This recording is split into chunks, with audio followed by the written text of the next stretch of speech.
गुजरे जमाने के मशहूर एक्टर राजेश खन्ना आज भी फैंस के दिलों में राज करते हैं। काका के नाम से जाने जाने वाले अभिनेता राजेश खन्ना की जितनी कहानियां पर्दे पर नजर आईं, उससे कहीं ज्यादा पर्दे के पीछे से भी सुनने को मिली।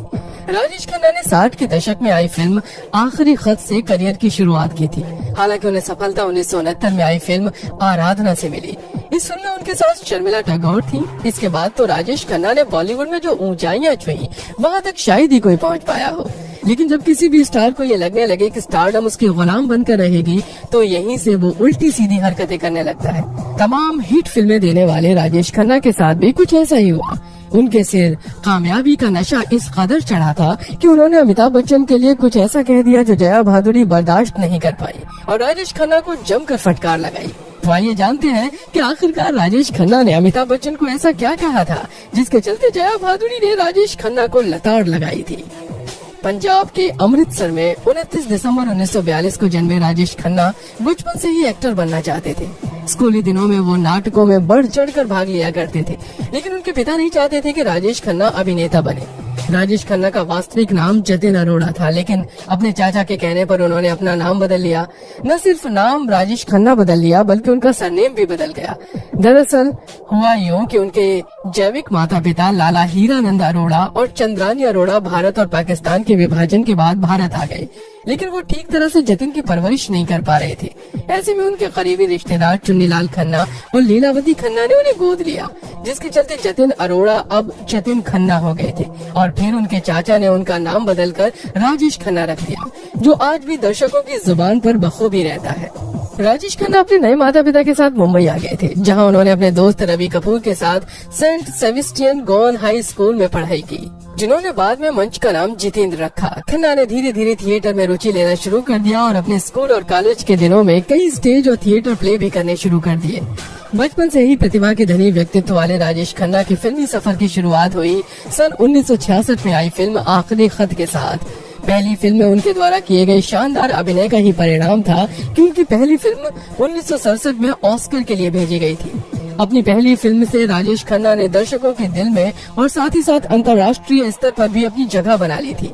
1969 में उनकी एक और सुपरहिट फिल्म आई जिसका नाम था आराधना। इस फिल्म में उन्होंने प्रसिद्ध अभिनेत्री शर्मिला टैगोर के साथ काम किया था। फिल्म सुपरहिट साबित हुई।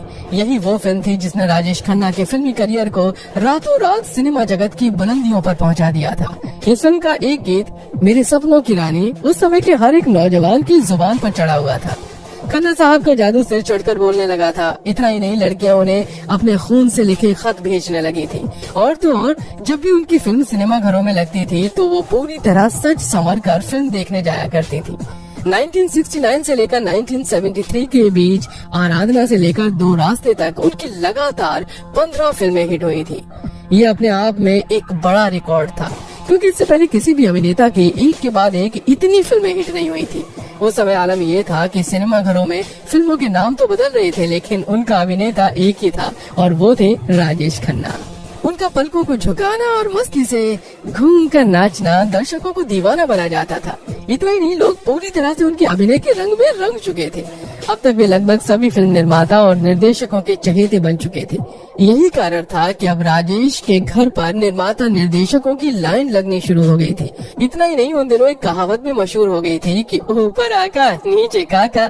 बताते चले कि पाइल्स के ऑपरेशन के लिए एक बार राजेश खन्ना को अस्पताल में भर्ती होना पड़ा था। आपको जानकर हैरानी होगी कि अस्पताल में उनके इर्द गिर्द के कमरे निर्माताओं ने बुक करा लिए थे, ताकि मौका मिलते ही वे राजेश को अपनी फिल्मों की कहानी सुना सके। राजेश खन्ना को रोमांटिक हीरो के रूप में बेहद पसंद किया गया। उनकी आंख झपकाने और गर्दन टेढ़ी करने की अदा के लोग दीवाने हो चुके थे। राजेश खन्ना को लेकर ऐसा भी कहा जाता था कि वो अक्सर फिल्म के सेट पर लेट आया करते थे। इस बात को लेकर राजेश खन्ना को एक बार डांट भी पड़ गई थी। इसके बाद भी काका ने अपना स्टाइल नहीं बदला। दरअसल एक बार शूटिंग के वक्त राजेश खन्ना को सुबह 8 बजे बुलाया गया था, लेकिन वो करीब 11 बजे सेट पर पहुंचे। उनकी लेट आने की आदत को लेकर कुछ लोगों ने उन्हें घूर कर देखा, साथ ही सीनियर टेक्नीशियंस ने उन्हें डांट भी लगा दी। लोगों की डांट से राजेश खन्ना परेशान हो गए थे।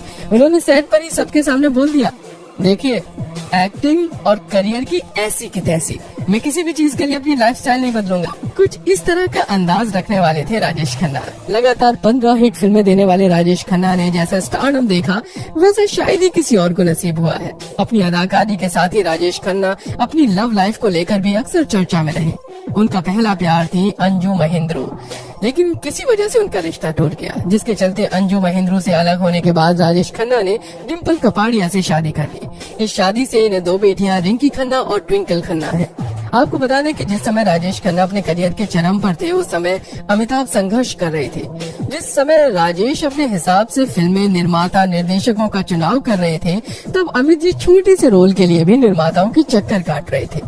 आनंद फिल्म में राजेश खन्ना और अमिताभ बच्चन ने साथ काम किया, जिसमें राजेश खन्ना ने कैंसर पीड़ित का रोल निभाया था और अमिताभ बच्चन ने भी इनके दोस्त के रूप में यादगार किरदार निभाया। धीरे धीरे ही सही, लेकिन बच्चन साहब का जुझारूपन रंग लाया और फिल्म जंजीर से उन्हें सफलता मिली और निर्माताओं के बीच अपनी पहचान बनाई।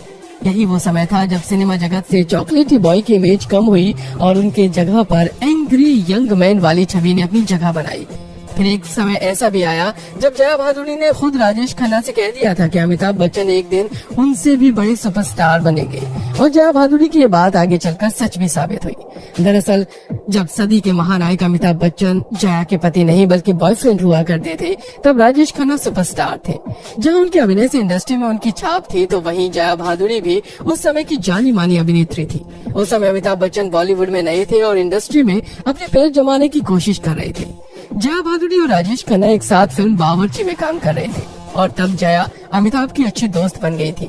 इसलिए अमिताभ फिल्म के सेट पर अक्सर जया से मिलने आ जाया करते थे और अक्सर दोनों साथ घूमने फिरने चले जाते थे। सुपरस्टार राजेश खन्ना भी सेट पर ये सब देखा करते थे और ऐसा कहा जाता है कि राजेश अमिताभ से चिढ़ने लगे थे।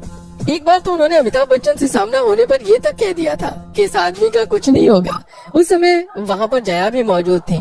उन्हें राजेश खन्ना की ये बात बहुत बुरी लगी और उन्होंने तुरंत कह दिया कि जिसे आज आप इतना बुरा भला कह रहे हैं, देखिएगा वो एक दिन फिल्म इंडस्ट्री पर राज करेगा। और ये बात 16 आने सच भी साबित हुई। अमिताभ बच्चन धीरे धीरे सफलता पा रहे थे और फिल्मकारों को पसंद आने लगे थे। अमिताभ अपनी एक्टिंग के दम पर बड़ी सुपरस्टार बन गए और राजेश खन्ना का करियर ढलता चला गया। यहाँ तक कि एक वक्त ऐसा आया जब राजेश खन्ना की फिल्में फ्लॉप होने लगी थी। रिपोर्ट्स की माने तो राजेश खन्ना की अमिताभ से जलन की वजह किशोर कुमार को भी माना जाता है। दरअसल किशोर कुमार प्लेबैक सिंगिंग में सबसे मशहूर थे। राजेश खन्ना पर किशोर कुमार की आवाज बहुत फबती थी। कई फिल्मों में राजेश खन्ना के गाने किशोर कुमार ही गाते थे। वहीं जब अमिताभ बच्चन फिल्मों में आए तो किशोर कुमार की आवाज उन पर भी फिट बैठने लगी और अमिताभ हिट हो गए। हालांकि तमाम बातों के बावजूद अमिताभ और राजेश एक साथ फिल्म में नजर आए। ये फिल्म राजेश और अमिताभ दोनों के करियर की सुपरहिट फिल्मों में से एक साबित हुई।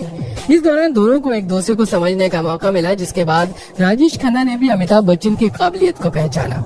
हालांकि अमिताभ बच्चन ने राजेश खन्ना जितना स्टारडम तो हासिल नहीं कर पाया, लेकिन उन्होंने राजेश खन्ना को बराबर की टक्कर जरूर दी थी।